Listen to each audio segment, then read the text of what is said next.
Bien, hermanos, pues pasamos a la predicación de la palabra de Dios de nuevo y continuamos con nuestra serie de sermones acerca del libro del Apocalipsis. Tuvimos la pausa con el Evangelio de Marcos y continuamos con Apocalipsis. Voy a pedir al Señor que bendiga este tiempo. Padre, nos presentamos ante ti rogando que derrames tu espíritu sobre nosotros y nos des ojos expectantes, corazones receptivos, oídos abiertos a tu palabra, a tu verdad y a tu evangelio, y que nos ayudes a presentar estas verdades a veces difíciles y profundas, con un corazón humilde, tanto para recibirlas como para predicarlas. Señor, te rogamos tu misericordia y tu guía en todo, y que tengas también misericordia de mí en cualquier cosa que exponga erróneamente o deficientemente. Que tú santifiques todo esto y nos lo presentes, porque es tu palabra ante la cual nos acercamos y sabemos que es terreno sagrado. Señor, bendícela, por favor. Y te lo pedimos en el nombre de Jesús. Amén. Bien. Ya hemos leído el pasaje.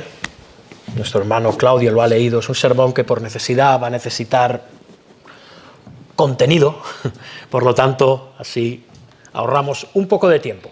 Pero iremos leyendo el pasaje, así que os animo a tener vuestras Biblias abiertas, Apocalipsis 6, a lo largo que transcurre el sermón. Y para empezar me gustaría beber.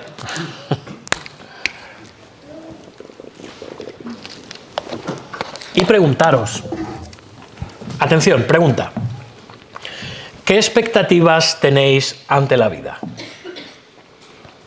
Hago un silencio, no para que me contestéis, para que penséis. ¿Qué expectativas tienes ante la vida? Hermanos, todos tenemos expectativas. Algunas están muy claras, otras no están tan claras, pero siempre están. Todos esperamos algo. A veces se basa en lo que otros nos han prometido, o a veces en nuestros propios deseos, lo que nosotros deseamos. Pero lo curioso con las expectativas es que rara vez se cumplen tal y como esperábamos, o no, ya sea en aspectos tan grandes como quizá la vida adulta, de jóvenes, de adolescentes esperamos una cosa, el matrimonio, el trabajo, las promesas políticas. A veces son cosas más simples, como un viaje, una comida, una película, da igual. Ahora, ¿qué pasa con la vida cristiana? ¿Qué expectativas tienes en tu vida cristiana? No sé si cuando he hecho la pregunta al principio has pensado en tu vida cristiana o en cuanto a otros aspectos de tu vida. Pero ¿qué pasa con tu vida como cristiano? ¿Es como la esperabas? Tal vez comenzaste tu caminar con Cristo porque pensabas que tu vida sería más fácil. Eso te prometió determinado predicador. Que sería menos dura. Que si ofrendabas mucho tendrías muchas bendiciones. Quizá pensaste que la oración resolvería todos tus problemas, o que por ser hijo de Dios, quizás todas las puertas se te abrirían, porque claro, soy un hijo del rey.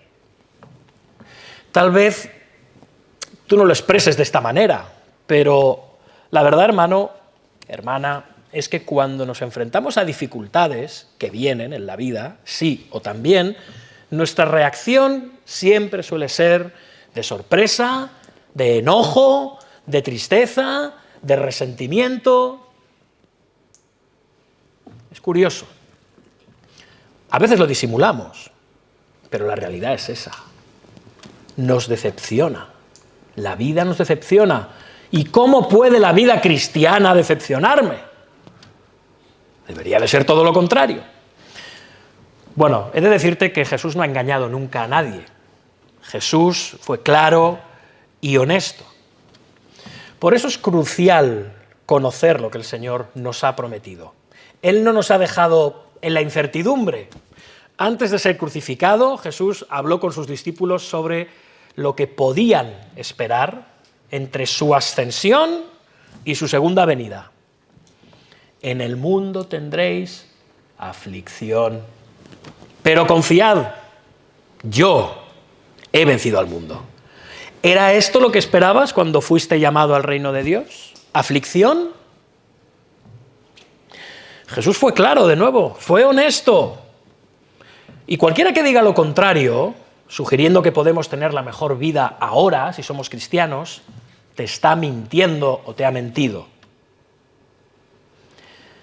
Solo Jesús, que es el testigo fiel y verdadero, como hemos visto ya en Apocalipsis, nos va a revelar la verdad en cuanto a nuestras expectativas, en cuanto a nuestra vida en este mundo, ahora y hasta que Él regrese. En los Evangelios y en los Hechos leemos sobre la ascensión de Jesús. ¿Recordáis? En Lucas 24:51 se relata cómo se separó de ellos y fue llevado arriba, al cielo. Esta es la perspectiva terrenal, la de los discípulos, que lo vieron partir a los cielos. Pero en Apocalipsis 4 y 5 vemos este evento de la ascensión de Cristo triunfante a los cielos desde la perspectiva celestial, ¿recordáis? Estamos viendo en estos capítulos lo que pasa desde arriba. Y allí es donde vemos a ese Cordero como inmolado, que se acerca al trono, toma el rollo de la mano derecha o el libro de la mano derecha de Dios con los 7 sellos, porque solo es digno de abrirlo, ¿recordáis? Estamos, como hemos dicho, en la segunda sección del Apocalipsis. En los capítulos del 1 al 3 vimos la primera sección, en la que vimos a Jesús, a Cristo como Señor de su Iglesia aquí en la tierra, entre su primera y segunda venida. Ahora, en los capítulos que van del 4 al 8, versículo 1, se nos muestra el gobierno de Dios sobre toda la creación, sobre toda la historia, desde la perspectiva celestial, también en este periodo entre las dos venidas, entre su venida en la carne y ascensión, y entre su venida en gloria y juicio final, que es lo que aguardamos. Y en esta sección, Juan describe cómo Jesús empieza a abrir los 7 sellos del rollo. Nos lo podemos imaginar casi con el dedo haciendo así sobre el lacre, tac, tac, y rompiéndolos, tac. Y cada vez que esto pasa, ocurren cosas. Y se nos revelarán los planes soberanos de Dios para la historia humana, especialmente sus juicios y su redención. Antes se popularizó en los años 80 y creo que en los 90 también una serie de tomos, unos tochos así de grande, quizá muchos os acordéis, al menos aquí en España era así, se llamaban Crónica del siglo XX, ¿no? Y te hacían todo un recorrido sobre el siglo XX, claro, estaba a punto de acabar el siglo XX, venía el XXI y te hacían como un compendio, ¿no? No sé si ha salido el Crónica del siglo XXI, porque llevamos poco, pero es interesante que más tarde se popularizó tanto el Crónica del siglo XX que se pasó al Crónica de la Humanidad. Se llamaba así, otro tocho, así de grande, Crónica de la Humanidad. Estaba muy bien. Luego se vendían a peso, porque ya con la Wikipedia y con tantas cosas esto fue desapareciendo. Bueno, lo que vamos a ver aquí, hermanos, es una crónica, no exhaustiva, pero sí una crónica de la historia de la humanidad desde la primera venida de Cristo hasta ahora y hasta su venida, ¿de acuerdo? Hasta que Él regrese en gloria. Esto es lo que vamos a estar viendo. Somos privilegiados. Y el libro que tiene el Señor Jesucristo con estos 7 sellos y que va a estar empezando a abrir ahora, nos revela la victoria del Cordero de Cristo que se hace efectiva al establecerse el reinado de Cristo sobre el mundo, al él ascender a los cielos. Y la apertura de cada sello nos muestra lo que podemos esperar de este mundo en base a la providencia de Dios. ¿Qué puedes esperar? Esto es lo que vamos a ver ahora. Tanto para la humanidad caída como para la humanidad redimida. Para nuestras vidas mientras esperamos la consumación de la nueva creación. Así que, hermano, hermana, no tenemos por qué vivir con angustia, con temor, con desesperación respecto a la providencia de Dios, pensando en lo que Dios tiene para nosotros. Hermanos, Apocalipsis 6 y 7, hoy vamos a ver el 6, la semana que viene el 7, pero muy especialmente el pasaje de hoy, nos presentan expectativas realistas, no las que tú y yo solemos tener, porque nuestras expectativas casi siempre se basan en lo que nosotros queremos. Aquí vemos las expectativas reales, ¿por qué? Porque se basan en lo que Dios quiere, es más, se basan en lo que Dios tiene decretado hacer en la historia. Así que veamos lo que ahora Apocalipsis revela respecto a la providencia divina en cuanto al mundo, en cuanto a la Iglesia, y lo que podemos esperar mientras esta historia se va desplegando al romperse los sellos, bien, bajo la dirección de Jesucristo. Y Juan va a escribir sobre 4 realidades. Prestemos atención a esto. Juan va a escribir sobre 4 realidades, pero que no están separadas, están conectadas entre sí. Y que, como veremos, nos va a mostrar cada uno de los 4 seres vivientes. Fijaos que cada uno de estos 4 jinetes, cada abrir de uno de estos sellos que vamos a estar viendo, primero los 4 primeros, vienen precedidos de una presentación. ¿Quién los presenta? Uno de los 4 seres vivientes, uno de los querubines al servicio de Dios y al servicio de la Iglesia, en especial ahora sobre la tierra, ¿sí? Y aunque lo va a hacer con una serie de 4 imágenes muy inquietantes, como ya hemos leído, estos 4 jinetes, las realidades que simbolizan no son tan raras. Estamos acostumbrados a ellas. Son familiares tanto para la Iglesia como para el resto del mundo. ¿Qué vemos?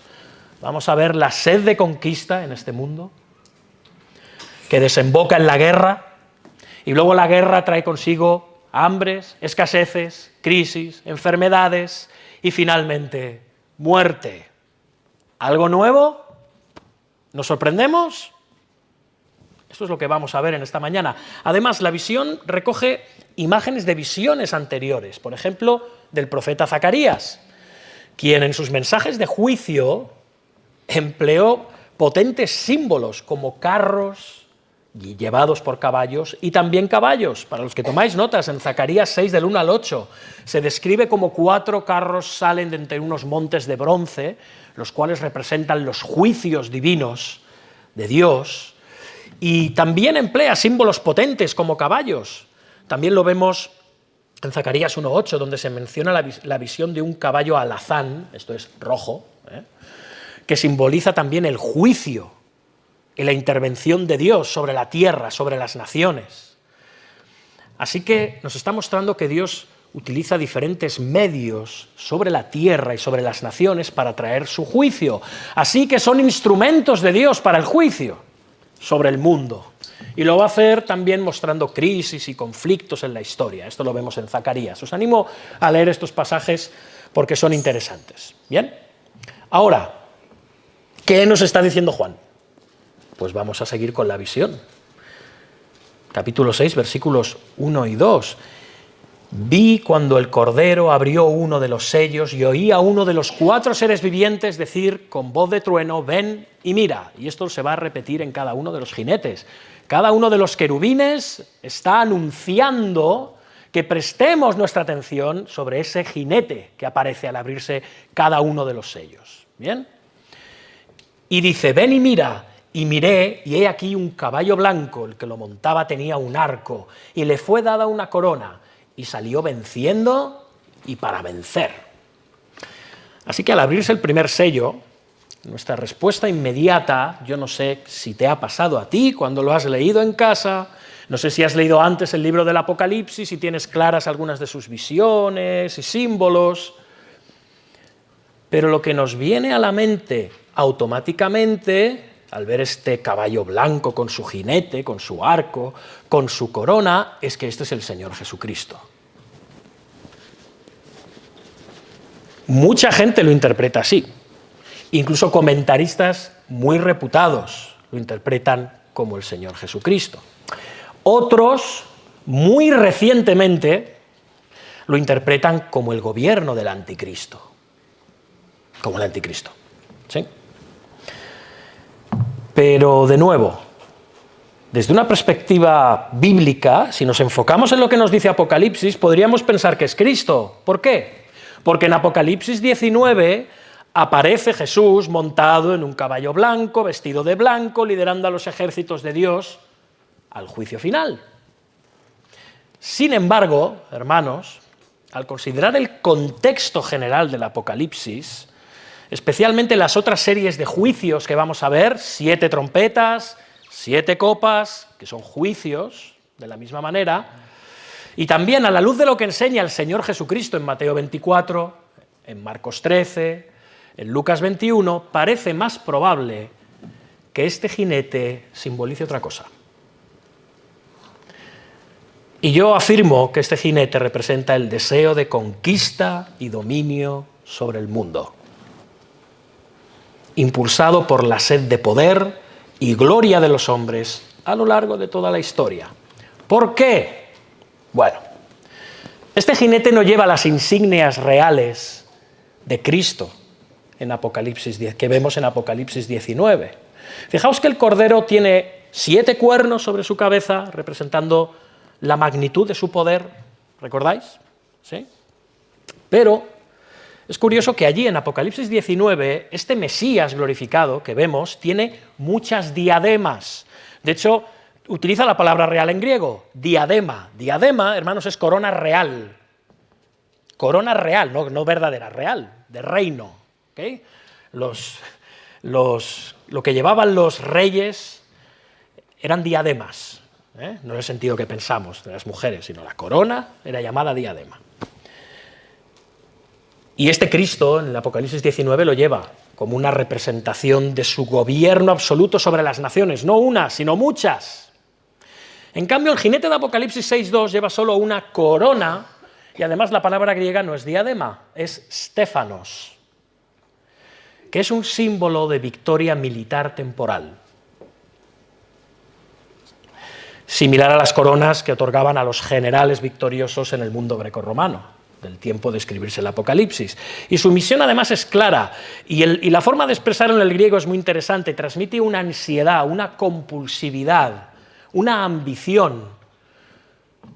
Ha salido venciendo para vencer. No es un conquistador redentor, no le mueve la justicia, la misericordia, la paz, sino un impulso por la ambición y la sed de poder. Ha salido para vencer. ¿Cuál es el objetivo? ¿Venciendo para qué? Para vencer. Es la victoria por la victoria. Es la sed de poder y de dominio sobre el mundo. Ahora, dices, bueno, pero el caballo es blanco. Sí, pero en la antigüedad, hermanos, los generales romanos en las batallas eran los únicos que llevaban un caballo blanco. No solo porque les daba un rango, sino que además los hacía identificables en el campo de batalla. Pero al mismo tiempo, también en los desfiles triunfales, los caballos sobre los que iban, cuando llegaban a Roma y les hacían ese gran triunfo delante del César y de todo el pueblo, tras una batalla que habían vencido, llevaban también caballos blancos, como un símbolo de conquista, no de rectitud moral, sino de privilegio. Y además este jinete porta un arco, pero fijaos que no dice nada de las flechas. Yo he visto representaciones de este jinete con el arco y con la flecha, pero no dice nada de las flechas. No se mencionan, se habla de un arco.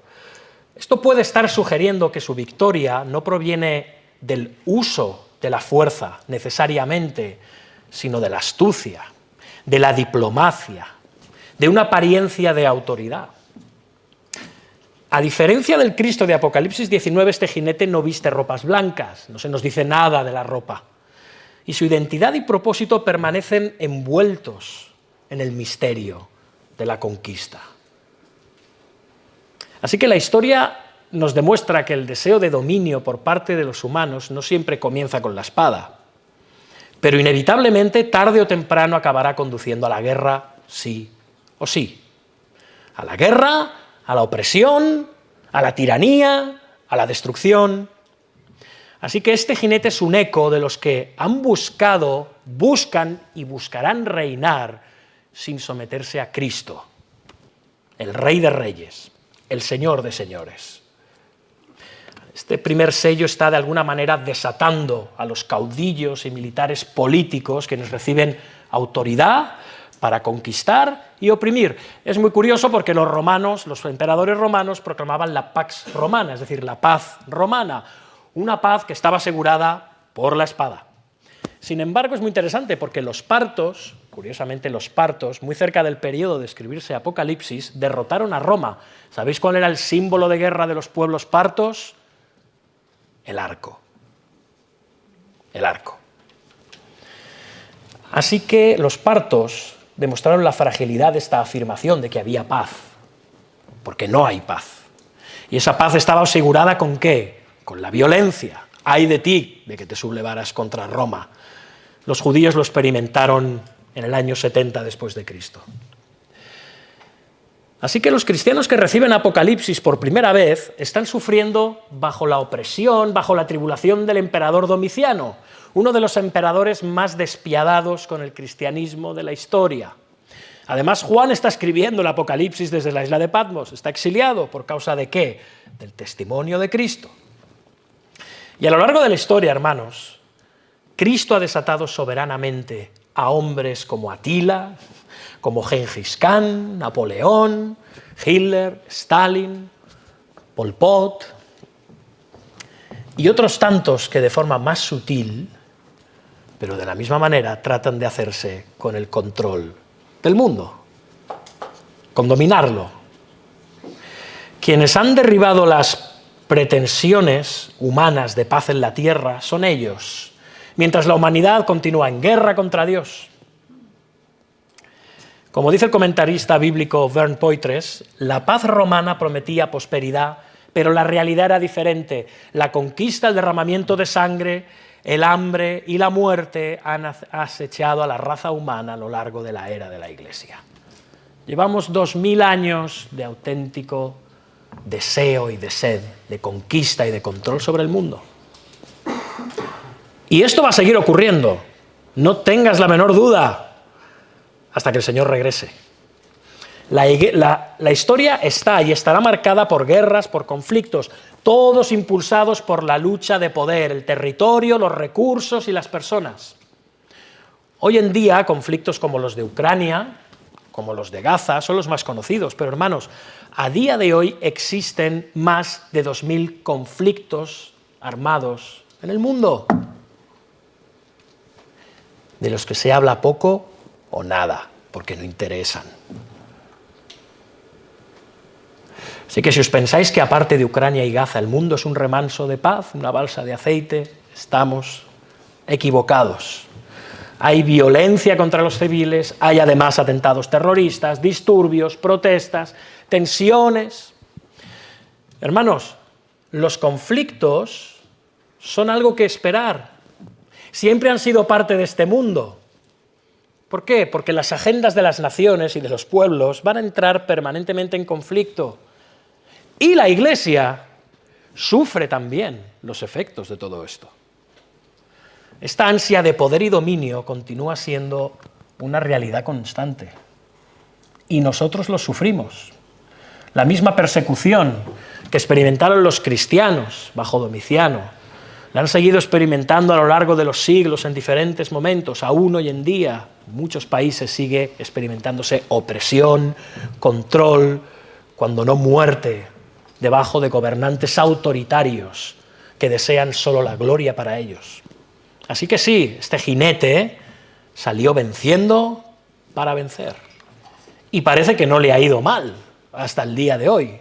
La sed de conquista y dominio sobre el mundo continúa cabalgando.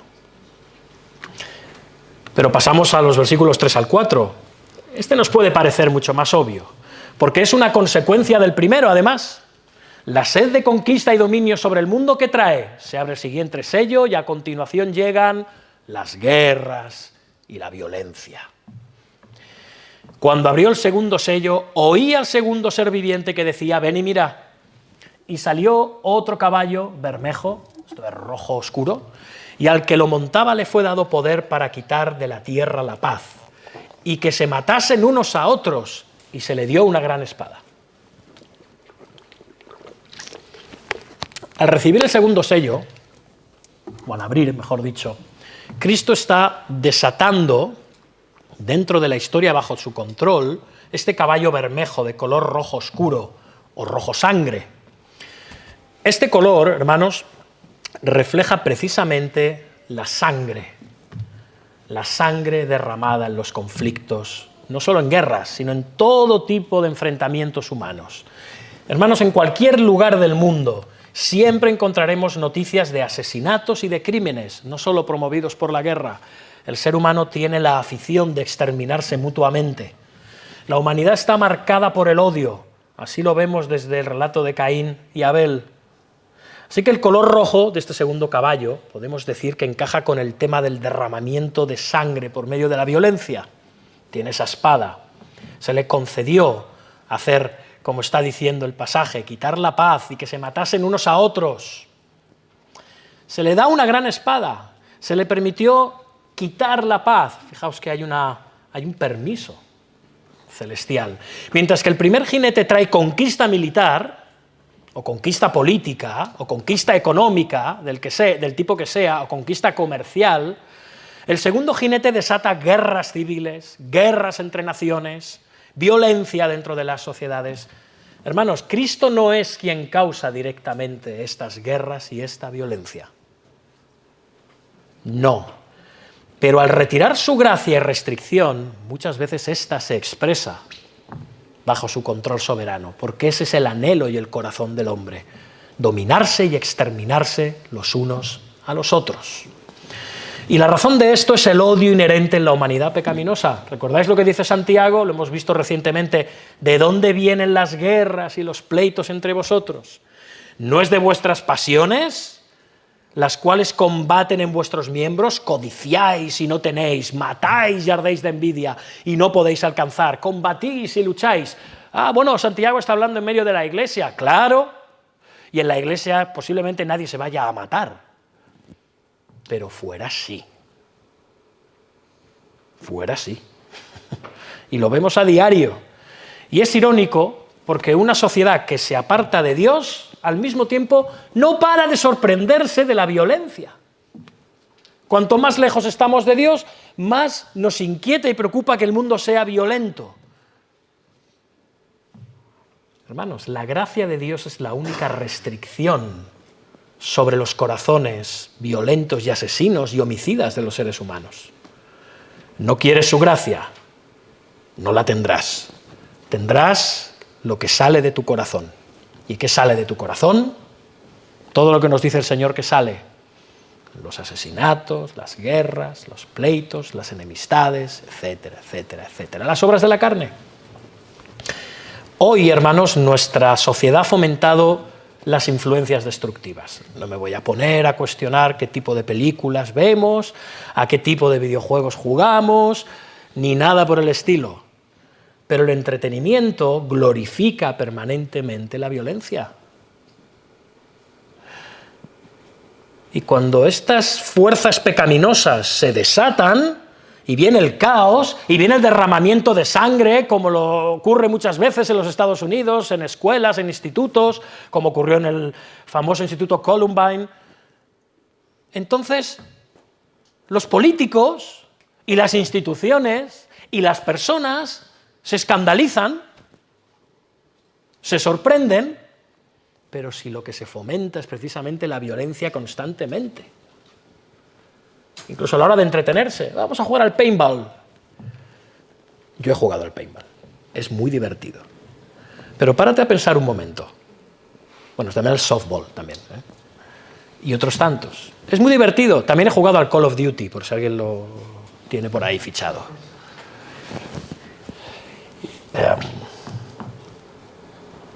Pero ¿qué está potenciando esto? ¿Qué potencia en tu corazón? Agresividad, desprecio por la vida, utilitarismo. Nos damos cuenta. Eso está ahí. Es muy divertido. ¿Pero qué está fomentando esto en tu corazón? Que cada uno juegue a lo que quiera y que cada uno vea lo que quiera. Pero de nuevo, incluso la violencia en el cine o el entretenimiento puede estar justificada cuando está narrando algo histórico que ha ocurrido, o algo que necesariamente tiene que ser violento, porque lo es. Y otra cosa es la violencia por la violencia de forma gratuita, como una forma de entretenerme y desestresarme. ¿Sabéis lo que es eso, no? Por ahí. Pero me lo he pasado. Hermanos, tengamos mucho cuidado con estas cosas. Que cada uno se analice el efecto que puede tener en uno.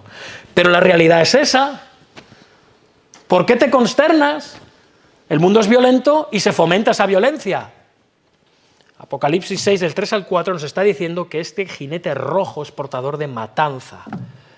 Pero también trae otra cosa, juicio. Porque al permitir tanta violencia en la humanidad, lo que se está trayendo es también juicio. Y esta espada de matanza, literalmente en el idioma griego, podría referirse tanto a los conflictos civiles como a la persecución de los cristianos. Y posiblemente este sea el más seguro en su interpretación, porque el quinto sello utiliza el mismo término para matar que aparece en el versículo 9 de este pasaje, cuando se dice que las almas de los que habían sido muertos por causa de la palabra de Dios. Es el mismo término, así que posiblemente está haciendo una advertencia de cómo la violencia en el mundo también es violencia para el pueblo de Dios. Y la espada contra el pueblo de Cristo es una realidad hoy en día. Lo evidencian las noticias sobre arrestos injustos, palizas a cristianos en China, la brutal masacre de creyentes en África, en Medio Oriente, la supresión religiosa cada vez creciente en Occidente. Recientemente en Kinshasa, en el Congo, se encontraron 70 personas decapitadas dentro de una iglesia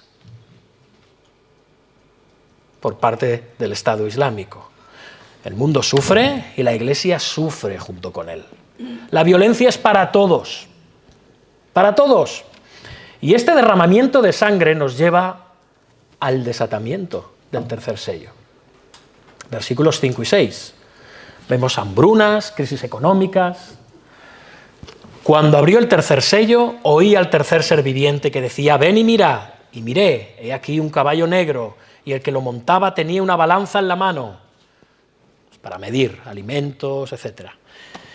Y oí una voz de en medio de los 4 seres vivientes que decía: 2 libras de trigo por 1 denario y 6 libras de cebada por 1 denario, pero no dañes el aceite ni el vino. Esto es interesante.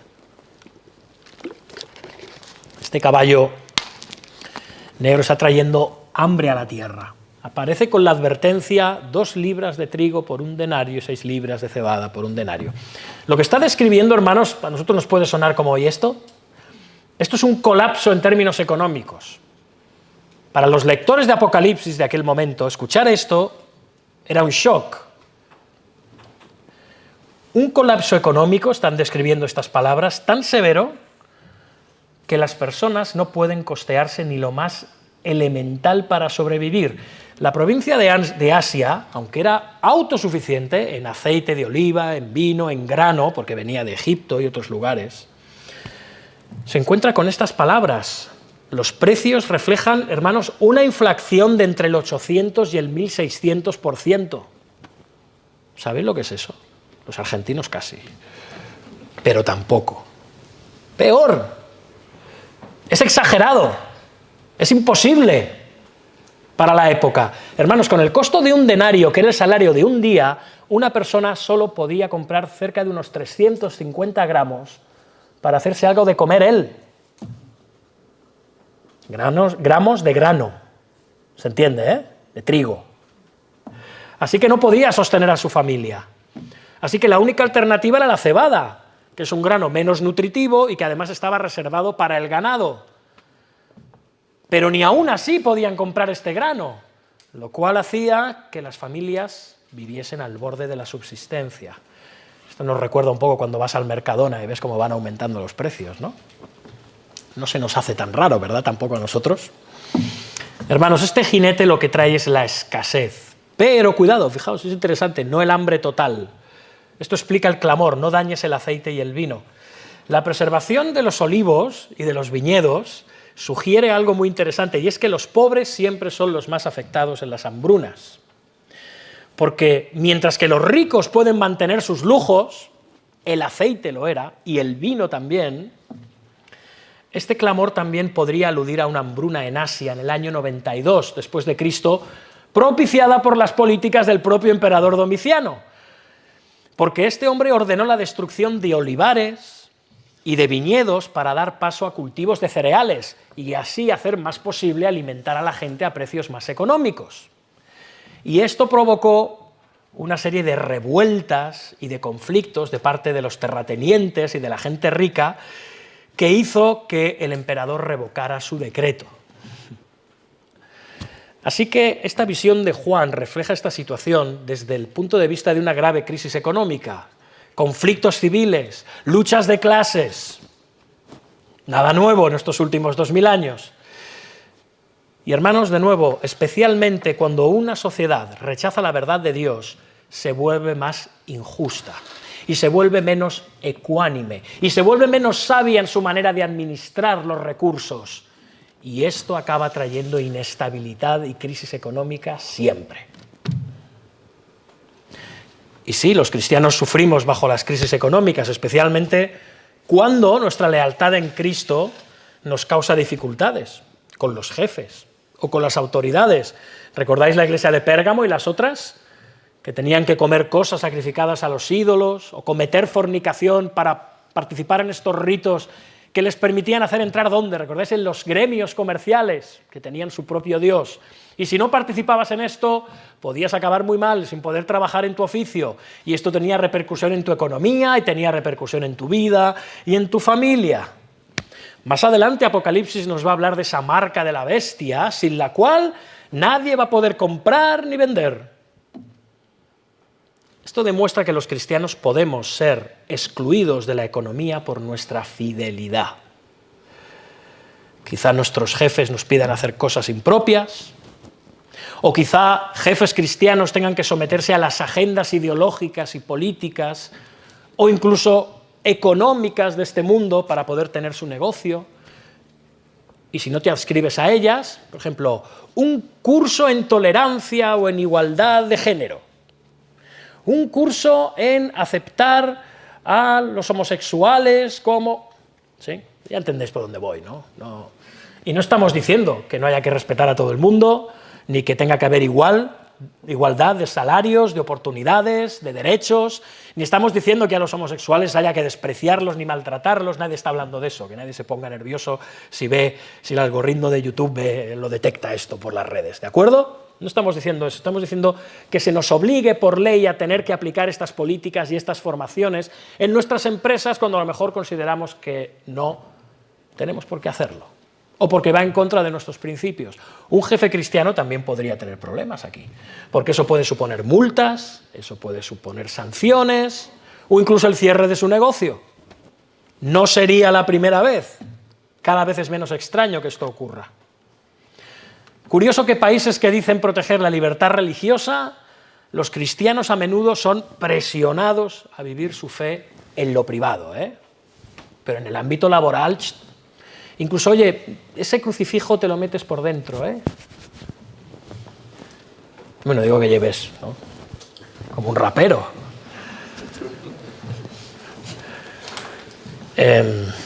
Hermanos, los cristianos debemos orar por protección legal ante esta tiranía, porque también nos afecta en nuestra salud y también en nuestra vida familiar. Pero aunque debemos orar y no debemos sorprendernos, debemos de esperar todas estas cosas. Van a venir, de una manera o de otra, van a venir a lo largo de la historia. Porque Apocalipsis nos informa que hasta que el Señor venga todo esto va a existir. Y esto nos lleva al cuarto sello, versículos 7 al 8.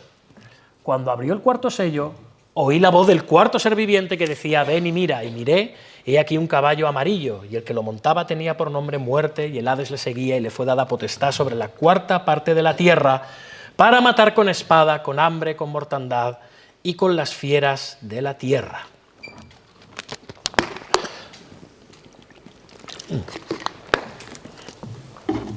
Y cuando se rompe este cuarto sello, el jinete sale montado en un caballo. Según la Reina Valera dice que es amarillo. Bueno, podríamos ser más precisos, que es raro. De manera más precisa, en el griego esto es un caballo de color verde enfermizo. ¿Bien? De hecho, el término griego que se utiliza es la palabra cloros. De ahí viene la palabra clorofila, que es las plantas, color verde. O el cloro, que utilizamos para las piscinas o para otras cosas. El color corresponde a su propósito. Fijaos, y el nombre de su jinete era Muerte, y el Hades le seguía. Es ese color verduzco, fosforescente que se ve en las películas de terror, ¿no? Que llevan los fantasmas y los muertos. Bien. Este cuarto jinete se suele entender como la representación de la enfermedad, de las pestilencias a lo largo de la historia. Y esto hace que inevitablemente sus víctimas acaben cayendo en la tumba. Claro, cuando hay un dominio despiadado sobre el mundo, hay guerras, hay crisis económicas y abusos, lo siguiente que viene, ¿qué es? En la carestía de la vida, no deja de venir que baja la calidad de vida, aumentan las enfermedades, muchas veces por la propia falta de alimento, por lo tanto hay falta de salud y por lo tanto acaba habiendo muerte.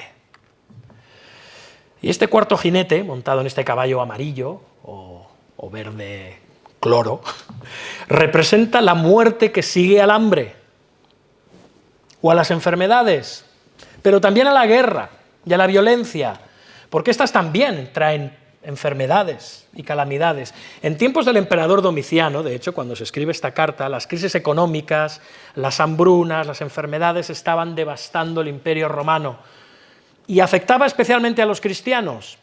¿Por qué? Porque siempre ha sido así. Los cristianos, a lo largo de la historia, sobre todo la historia reciente, los primeros siglos de la Iglesia, vivían en precariedad porque la mayoría de ellos eran proscritos o refugiados. Sin embargo, este juicio no se limitó a aquella época. A lo largo de la historia, la humanidad ha sido testigo de epidemias, de pandemias, de conflictos, de desastres, de enfermedades que siguen entre nosotros. Algunas serán aparentemente erradicadas, no están erradicadas, hermanos, están dormidas, pero están ahí. Hemos sido testigos de esto. Recordemos la peste negra en la Edad Media en Europa y en otros lugares, la gripe española en el siglo XX o la influenza, las crisis sanitarias actuales, el coronavirus. Estos son recordatorios de que este jinete sigue cabalgando. No ha dejado de hacerlo y está cumpliendo el propósito soberano de Dios de ejecutar juicios temporales sobre el mundo caído. ¿Quién pensó en el coronavirus como un juicio temporal de Dios? ¿Quién pensó en este jinete cuando tuvimos que aguantar la pandemia del COVID-19? Quizá nadie, ¿no? Pues estaba cabalgando, lo estábamos viendo encarnado. Hermanos, los cristianos enfrentamos las enfermedades igual que los que no son cristianos. Ahí se acaba la discusión. Ahora, las enfrentamos, eso sí, de una manera o con una perspectiva diferente. Sabemos que vivimos en un mundo caído. El pecado trajo sufrimiento, trajo muerte. Las enfermedades son parte del juicio temporal de Dios sobre este mundo rebelde, pero también son una herramienta de Dios para santificarnos. No vivimos con fatalismo ni desesperación porque nuestra salud está en manos de un Dios sabio y amoroso.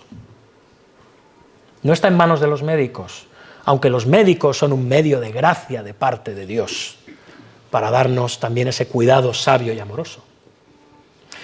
Nuestra esperanza, hermanos, va más allá del consuelo presente. Cristo, hermanos, va a restaurar la creación y erradicará todas las enfermedades. ¿Lo crees? ¿Lo sabes? ¿Lo esperas? Apocalipsis 21:4 nos da esta certeza: enjugará Dios toda lágrima de los ojos de ellos, y ya no habrá muerte, ni habrá más llanto, ni clamor, ni dolor, porque las primeras cosas pasaron. Así que, hermanos, las plagas, las enfermedades, la muerte no tienen la última palabra. Cristo sí. Caminamos con fe hacia un día, hermanos, en el que podemos vivir soportando las pruebas con la mirada puesta en esa gloria venidera, en esa restauración venidera. Y cada vez más eruditos bíblicos en general opinan, ya concluyendo con el versículo 8, que este se refiere no solo al cuarto jinete, sino a los cuatro jinetes en conjunto, porque todos acaban creando muerte. Dice, y le fue dada autoridad sobre la cuarta parte de la tierra, no sobre toda, ¿sí?, pero sobre una vasta parte de la tierra, para matar con espada, con hambre, con pestilencia y con las fieras de la tierra. Así que es muy probable que estas palabras sean un resumen de la acción de los cuatro jinetes. Hay quien dice que estas fieras se refieren a los animales que soltaban en el circo para comerse a nuestros hermanos hace 2000 años, pobres, y esto ocurría, pero posiblemente no. Porque toda esta lista de males proviene de Ezequiel 14, versículos 12 al 23. Allí se están mencionando estos mismos juicios sobre el pueblo idólatra de Israel. Ezequiel habló de las fieras salvajes que recorrían la tierra como señal de que la sociedad humana se había desmoronado completamente bajo la maldición del pacto de Dios. De hecho, bajo las maldiciones que vemos en la ley de Moisés de incumplir el pacto de Dios está también las fieras de la tierra.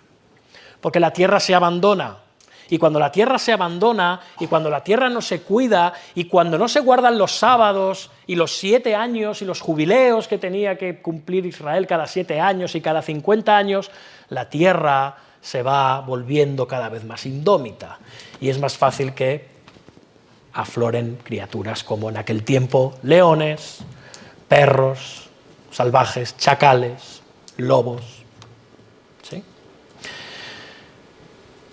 Así que esta alusión de Apocalipsis a Ezequiel, os animo a que lo leáis y veréis las similitudes, también muestra que los juicios de Cristo son una respuesta a la idolatría y la incredulidad.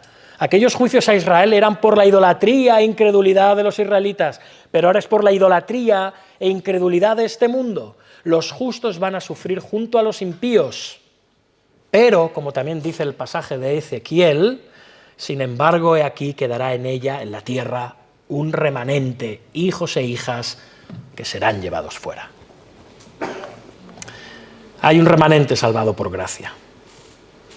Y con relación a todo esto que hemos visto, estos jinetes tan terribles, me gustaría hacer algunas consideraciones necesarias para nosotros, los miembros de la IBE, y también para los que se congregan junto con nosotros. A medida que leamos sobre los 7 sellos, las 7 copas, las 7 trompetas que aparecen en Apocalipsis, vamos a ver que muestran el mismo periodo histórico, es decir, acontecimientos entre la primera y la segunda venida de Cristo desde diferentes ángulos.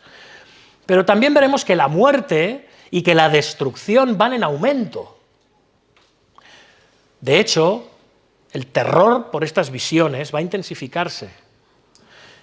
Hermanos, ninguna de estas 4 realidades que vemos en el mundo, sed de conquista, guerras, violencia, hambre, crisis económicas, enfermedades y muerte, deben sorprendernos. Ahora, tú, cristiano, ¿te sorprendes? ¿Te sigues llevando las manos a la cabeza? No lo sé, pero lo que sí que quizá nos sorprenda es de dónde proceden. Porque estos sucesos no son presentados en Apocalipsis como algo que envía Satanás.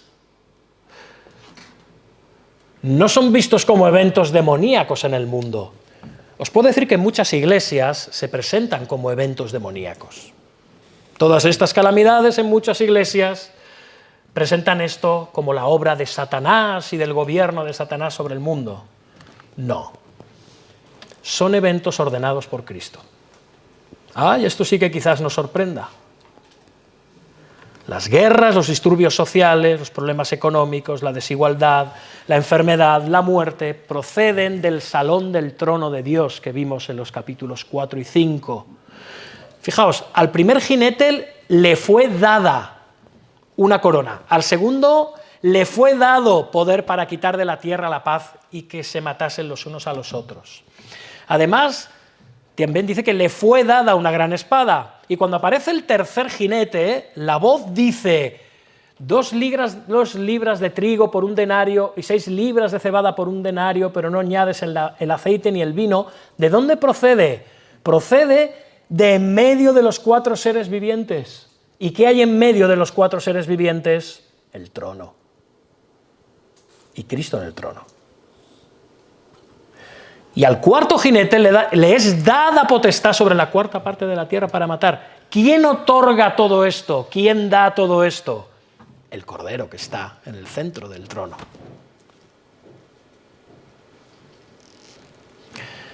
¿Qué significa esto para ti y para mí?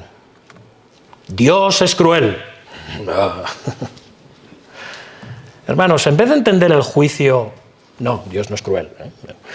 En vez de entender el juicio como algo que ocurrirá solo al final de los tiempos, y ocurrirá al final de los tiempos, tenemos que entender que aún hoy el mundo rebelde que rechaza a Dios está experimentando una medida de juicio. Ya lo está experimentando, que es un anticipo del gran juicio. Tendemos a ver las crisis, los desastres naturales, las guerras en este mundo como algo ocasionado por el pecado del hombre, por la acción de Satanás, y hay cierto matiz de verdad en esto, ¿de acuerdo? Pero no, hermanos, la realidad es que todo esto está siendo traído por Cristo sobre todos los que rechazan su gobierno y su evangelio. Y el mundo por ello está experimentando juicio. Así lo expresa el apóstol Pablo en Romanos 1:18, porque la ira de Dios se revela, ¿desde dónde? Desde el cielo, contra toda impiedad e injusticia de los hombres que detienen con injusticia la verdad. ¿Qué verdad? El evangelio y el reino de Cristo. Ya hay juicio. Ya hay una medida de ira de Dios sobre el mundo caído. Vivimos en un mundo que está bajo el juicio de Dios por causa de su rebelión contra Él. Pero todos estos juicios, las guerras, la sociedad en declive y desestabilizada, la angustia económica, las enfermedades, las pandemias, la muerte, están bajo la supervisión y los límites que fija el Cordero Jesucristo. No Satanás. Y mucho menos los hombres, que tienen esa falsa ilusión de control y de poder. Así es. Y si bien estas situaciones adversas traen juicio contra los que se rebelan contra el Cordero, también tienen un propósito sustentador entre quienes pertenecemos al Cordero. ¿Por qué? Porque nos purifican, porque nos perfeccionan en la fe, acrecientan la perseverancia de nosotros como santos, la fidelidad de la Iglesia, mientras esperamos ser glorificados.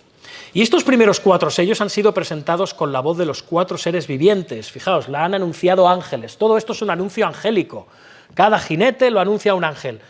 Pero ahora lo que vamos a oír, a partir del 5.º sello, es un clamor humano. Versículos del 9 al 11, los mártires hablan, fijaos.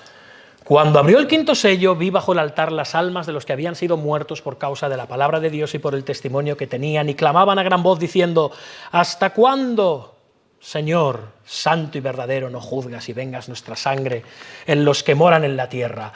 Y se les dieron vestiduras blancas y se les dijo que descansasen todavía un poco de tiempo hasta que se completara el número de sus consiervos y sus hermanos que también habían de ser muertos como ellos. Así que al romperse este 5.º sello, los ojos de Juan dejan de mirar a la tierra y vuelven a mirar al cielo y se dirigen al altar que está allí, ante el trono de Dios. Este es el altar del que nos habla el autor de la carta a los Hebreos, cuando dice que Cristo, habiendo ofrecido una vez para siempre un solo sacrificio por los pecados, se ha sentado a la diestra de Dios. Este es el altar en el que Él se presentó y ofreció allí mismo su muerte en valor como sacrificio por los pecados de su pueblo. Y Juan ve allí las almas también, es decir, los espíritus de los que habían muerto por causa de la palabra de Dios y por el testimonio que tenían. Es decir, son mártires del Evangelio. De hecho, la palabra testigo en griego es mártir. Pero están preservados y guardados en ese altar por un martirio mayor. ¿Qué martirio? ¿Qué testimonio mayor? El sacrificio de Cristo a favor de ellos. De hecho, es como si pudiéramos visualizar las palabras de Pablo a los romanos. ¿Recordáis? ¿Quién nos separará del amor de Cristo? ¿Tribulación, angustia, persecución o hambre o desnudez o peligro o espada? ¿Qué dice luego? Antes bien, en todas estas cosas somos más que vencedores por medio de aquel que nos amó. Y nada ni nadie nos va a poder separar del amor de Dios en Cristo. El Señor ya nos advirtió: si a mí me han perseguido, a vosotros os perseguirán. Parece que nos cuesta creerlo, ¿no? Queremos convencernos de que la persecución es para tiempos pasados, o para países que no son el nuestro, que tienen gobiernos dictatoriales y tiránicos. Luego a veces confundimos ser perseguidos por nuestra ideología política, por nuestras opiniones, por nuestra personalidad, con la verdadera persecución. Cuando nos metemos en problemas nosotros solitos, hermanos, y luego recibimos las consecuencias, eso no es persecución. Aquí de lo que estamos hablando es de ser perseguidos por algo muy específico, por causa de nuestro testimonio explícito de Cristo y su Evangelio. Por esto. Este es el verdadero martirio. Y muchos cristianos hoy en día debaten, legislan, protestan contra esta persecución. Parece que muchos cristianos son afines al espíritu contestatario y reivindicador de los derechos y libertades de la actualidad, pero no son tan proclives, o nada, en absoluto, a desarrollar perseverancia ante la persecución, en medio de las pruebas. Porque Jesús ya nos dijo que acontecerían. Pero en Apocalipsis, hermanos, encontramos un mensaje que no fue escrito como un manifiesto acerca de cómo evitar la persecución, sino de cómo perseverar en medio de la persecución, que vendrá. Da igual las leyes que se promulguen, da igual las victorias legales que consigan los cristianos en una generación o en otra, las persecuciones vendrán y volverán. Es inevitable. Pero atención, tampoco estoy diciendo que debamos cruzarnos de brazos pasivamente, sin hacer nada. Dice nuestro pasaje que ¿qué hacen estos mártires? Clamaban a gran voz diciendo que ¿hasta cuándo, Señor santo y verdadero, no juzgas y vengas nuestra sangre en los que moran en la tierra? Fijaos, no es que se queden quietos. ¿Qué hacen? Orar. Clamar a Dios. Bueno, si este es mi último recurso, ¿de verdad? Vas dado. Si clamas a los hombres, ya verás lo que vas a recibir. Pero no, la oración es mi último recurso. Mi clamar a Dios es lo último que hago cuando ya lo he probado todo. Aquí estos santos en los cielos, que ya han sido librados de su carnalidad humana, porque están en el Espíritu, saben muy bien lo que tienen que hacer. Orar y clamar delante de Dios. ¿Hasta cuándo no haces tú tu justicia? ¿Hasta cuándo no traes tu venganza? Un Dios soberano es al que oran. Un Dios soberano en que el sufrimiento, la muerte, están bajo su control. Él es soberano en los cielos, soberano en la tierra, soberano en el tiempo, es soberano en la eternidad. Oran a un Dios santo y verdadero, un Dios cuya santidad exige que el mal reciba castigo merecido. Dios es 3 veces santo, por lo tanto va a traer justicia. Y Dios es verdadero, sus promesas se van a cumplir. Él ha prometido traer juicio, y ese juicio va a venir. Él no va a mentir en eso. La esencia de la oración, en definitiva, esta es: ¿hasta cuándo, Señor? ¿Hasta cuándo? Y la respuesta, ¿sabéis cuál es? Todavía un poco de tiempo. Vaya hombre, esto es lo último que yo quería oír. Estas palabras igual resultan difíciles de entender para los primeros lectores de Apocalipsis, seguro. ¿Por qué? Porque sufrían persecución, como muchos de nuestros hermanos hoy en día. Incluso también es difícil de aceptar para nosotros. Espera un poco. Pero hermanos, siempre hay un propósito en la demora de Dios en todas las cosas. Y además, en medio de esa demora hay bendiciones. ¿Qué reciben? Vestiduras blancas, ¿lo veis? Que esto es un símbolo de su justificación. Han sido lavados en su sangre y declarados justos delante de Dios. Su salvación está asegurada. No importa lo que les ocurra. Pero también estas vestiduras blancas representan victoria, porque aunque el mundo los ha rechazado, en el cielo son honrados y recibidos con gozo. Y además estas vestiduras indican descanso, mostrando que Dios cuida a los suyos mientras su plan se cumple con justicia en su tiempo perfecto, no en el nuestro. Este pasaje de nuevo nos anima a perseverar en la fe, como orábamos antes. Dios no olvida a sus hijos, su justicia llegará en el tiempo señalado. Y aunque hoy enfrentemos rechazo, persecución, dificultades, muerte, por seguir a Cristo tenemos la certeza de que somos suyos y que un día vamos a ser revestidos en honor y en gloria. Así que no debemos desanimarnos ni temer, porque bienaventurados los que padecen persecución por causa de la justicia humana, porque de ellos es el reino de los cielos. Sigamos firmes, sigamos confiando en que Dios es fiel y que recompensará a los que le aman. Pero hermanos, también descansemos, se dice que descansen. Hermano, descansa en Dios, descansa en que Él es sabio, en que Él es justo, en que Él es bueno, que Él es soberano. ¿Hasta cuándo? Lo dice, ¿hasta cuándo hay que esperar? Hasta que se completara el número de sus consiervos y sus hermanos que también habían de ser muertos como ellos. Los que leyeron Apocalipsis hace 2000 años, se les dice que hay un número indeterminado de hermanos suyos en Cristo que van a tener que enfrentar dificultades similares a ellos. Así que tienen que ser perseverantes. De hecho, utiliza la palabra de nuevo perseverancia, que aparece 7 veces en el libro del Apocalipsis. Apocalipsis bien podría llamarse el libro de la perseverancia también. Así que, hermanos, hermanas, esto no es una carta que promete que el sufrimiento va a menguar o desaparecer. No, el sufrimiento no va a menguar o desaparecer. Es un mensaje de parte del Señor Jesucristo que va a fortalecernos y prepararnos para la batalla de la fe, que va a definir el resto de nuestras vidas, o debería, a lo largo de toda la historia. Cuando leemos tú y yo esta carta, 2000 años después, y hablo del Apocalipsis, no podemos evitar preguntarnos cómo un periodo así puede ser definido como un poco de tiempo, ¿no?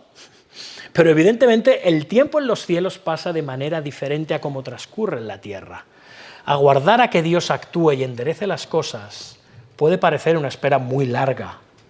No sé si te está pasando a ti en tu vida. Pero hermanos, sus promesas se cumplirán. Podemos estar seguros de que el día de hacer justicia va a venir. De nuevo, ¿hasta cuándo? Bueno, será respondida un día de manera totalmente satisfactoria. Aunque hayamos aguardado sumidos en el dolor, esta pregunta tendrá respuesta. ¿Hasta cuándo? Pues hasta que se abra el 6º sello. Y nos lo dice el 6º sello. Versículos del 12 al 17. Miré cuando abrió el 6º sello, y he aquí hubo un gran terremoto, y el sol se puso negro, como tela de cilicio, y la luna se volvió toda como sangre, y las estrellas del cielo cayeron sobre la tierra, como la higuera deja caer sus higos cuando es sacudida por un fuerte viento, y el cielo se desvaneció como un pergamino que se enrolla, y todo monte y toda isla se removió de su lugar, y los reyes de la tierra, los grandes, los ricos, los capitanes, los poderosos, y todo siervo y todo libre se escondieron de las cuevas y entre las peñas de los montes. Y decían a los montes y a las peñas: caed sobre nosotros, escondednos del rostro de aquel que está sentado sobre el trono y de la ira del Cordero, porque el gran día de su ira ha llegado, y ¿quién podrá sostenerse en pie? Hermanos, la apertura del 6º sello nos revela el día del juicio final. ¿Veis cómo en cada sección estamos viendo la ascensión de Cristo a los cielos y estamos viendo su regreso en juicio? Ya lo vimos en la primera sección de diferentes maneras, los capítulos del 1 al 3. Ahora volvemos a ver lo mismo. Concluimos de nuevo con el día del juicio, el día de la ira del Señor. Y el propósito de esta visión, de hecho, yo no sé si te da yuyu, pero es aterrorizarnos. De nuevo, estamos ante el juicio final. Y en esta visión de Juan vimos las mismas imágenes que usaron Isaías, Ezequiel, Joel y el mismo Jesús para describir el juicio final. No son únicas del libro del Apocalipsis, se están repitiendo. Todos ellos hablaron de terremotos, el sol que se oscurece, la luna que se vuelve roja, las estrellas que se caen de los cielos.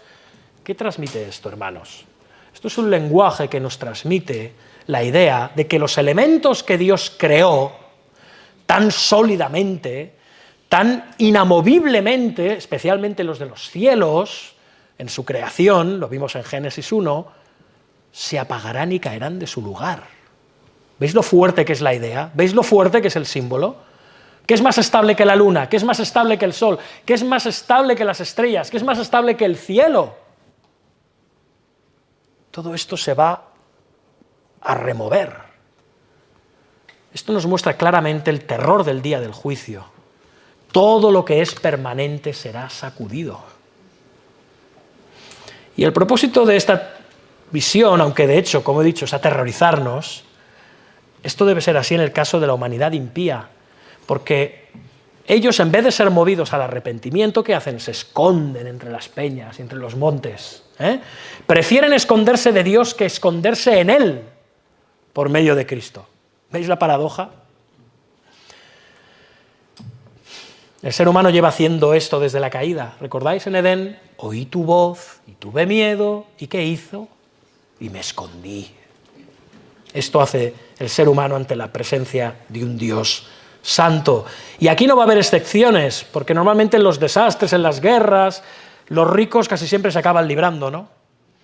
Pero aquí no.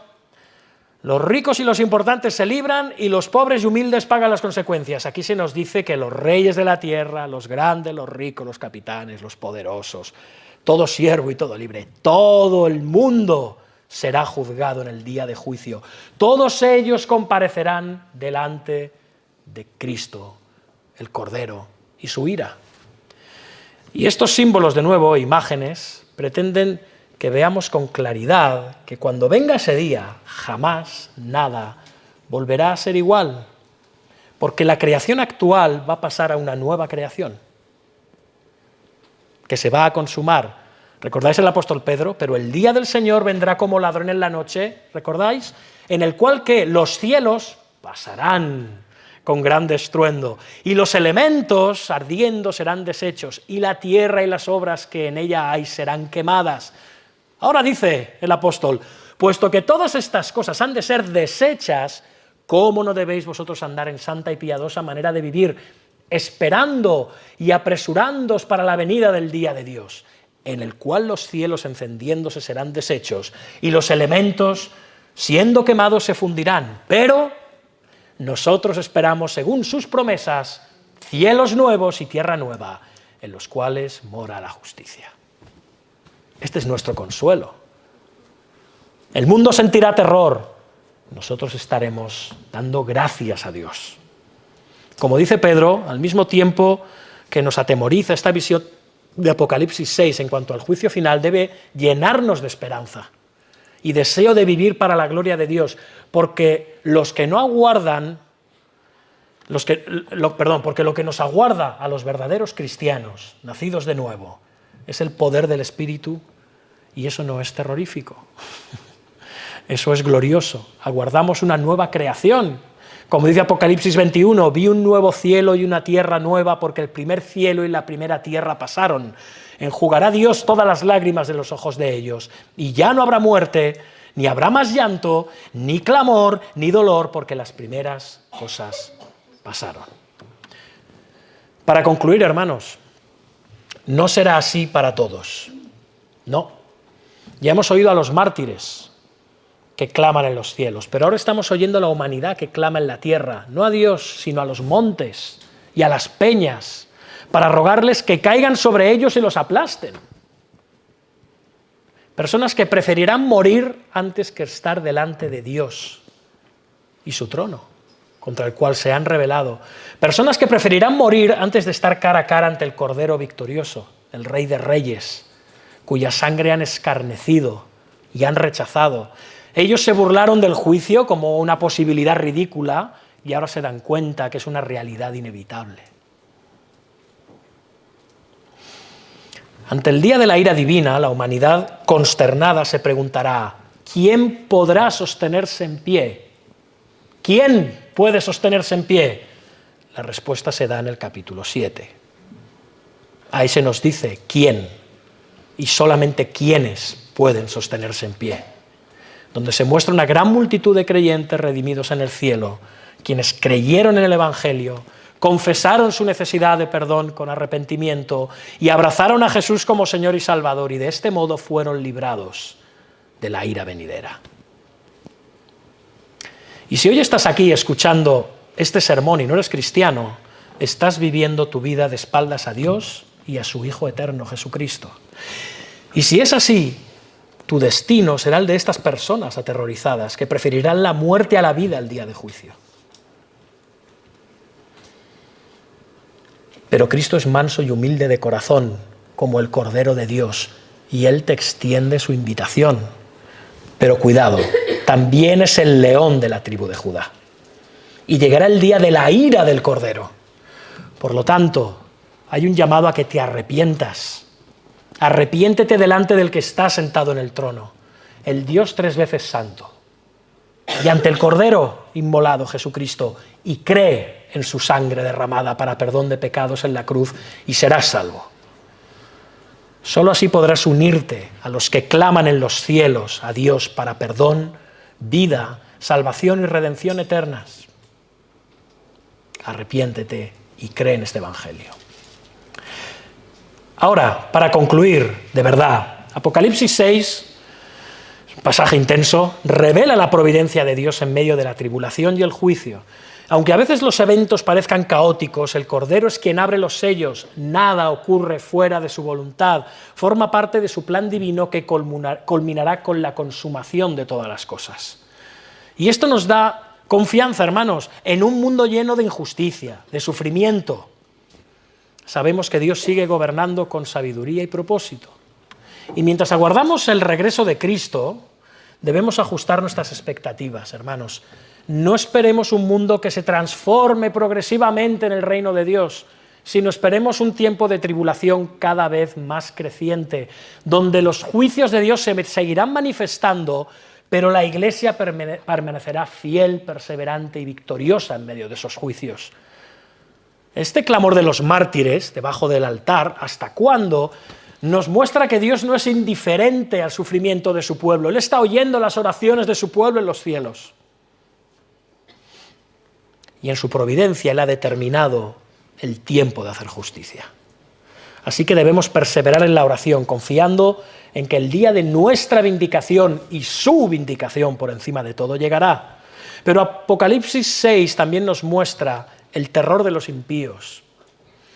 Todos, hermanos, ricos, pobres, grandes, pequeños, buscan esconderse de la ira del Cordero. El juicio de Dios es inminente, es inevitable.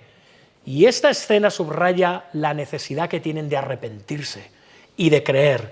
Por lo tanto, subraya la necesidad que tenemos como Iglesia de predicar el Evangelio a toda criatura, para que los hijos de Dios respondan con arrepentimiento y fe. De nuevo, el juicio no es la última palabra para el pueblo de Dios. Apocalipsis deja esta inquietante pregunta: ¿quién podrá mantenerse en pie? La respuesta va a llegar en el siguiente capítulo, lo veremos la semana que viene, y allí se revelará quiénes, pese a la tribulación, permanecen seguros bajo el cuidado providencial de Dios. Y esto nos da esperanza, hermanos, en medio de tu caos, en medio de tu desastre de vida. Estamos en manos de un Dios soberano y todopoderoso que traerá nuestra redención. Así que, hermanos, vivamos con confianza, no temamos la tribulación ni el juicio, pues nuestra seguridad, hermanos, no depende de las circunstancias, sino del Cordero que ha vencido y nos ha comprado con su sangre. Mientras el mundo se tambalea en su rebelión, la Iglesia se mantiene firme en la certeza de que Dios en su providencia nos va a sostener, como hemos cantado, hasta el fin. Proclamemos su Evangelio con valentía, hermanos. Perseveremos con fidelidad y al mismo tiempo anhelemos el glorioso día en que Cristo regresará para establecer y consumar su reino. Hermanos, su providencia está sobre la tribulación y sobre el juicio. Amén. Amén. Demos gracias al Señor. Padre Dios nuestro, te alabamos y te bendecimos por tu gracia, por tu amor y por tu cuidado. Señor, trae descanso sobre nuestras almas, sabiendo que estamos en tus manos soberanas y todopoderosas y que tú tienes un plan para este mundo. No importa lo que ocurra a nuestro alrededor, tú nos sostendrás, tú nos guardarás hasta tu venida. Sea que venga juicio sobre este mundo, sea que venga tribulación sobre nosotros, tú eres nuestro Dios y nuestro Salvador. En el nombre de Jesús. Amén. Meditemos brevemente, hermanos, sobre estas cosas.